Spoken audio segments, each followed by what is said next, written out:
Diretso po, diretso. Diretso po.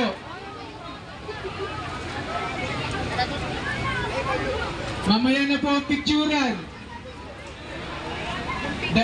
Abante po palikod. Ang tao, oh, grabe parang langgam. Malawak po ang likuran. Magbigayan po sana tayo.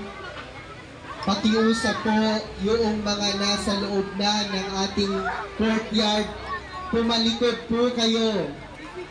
Umatras po tayo. Yan po mga nasa likod, kayo na po ang manguna na umatras.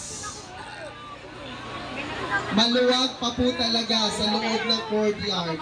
Hindi tayo makakapag-umpisa hanggat walang lugar ang karosa ng muling nabuhay.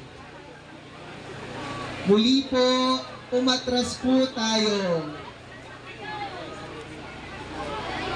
Wala din po dapat naman na tao ang ating mga driveway. Ang ating driveway dapat bakante dahil dito sasayaw ang mga magbabati.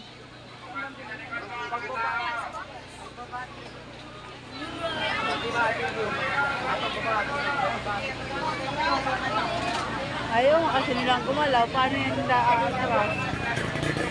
Umatras po tayo sa likod na bahagi ng ating courtyard.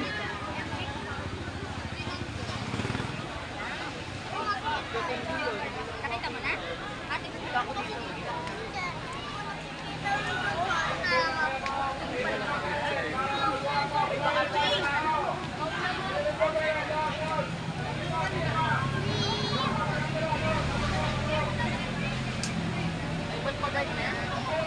kuya, gusto mo makyat?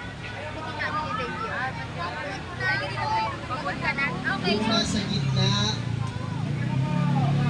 mangyari lamang po na pupunta sa likod na bahagi dahil dyan po ilalagay ang karosa ni Kristong muling nabuhay.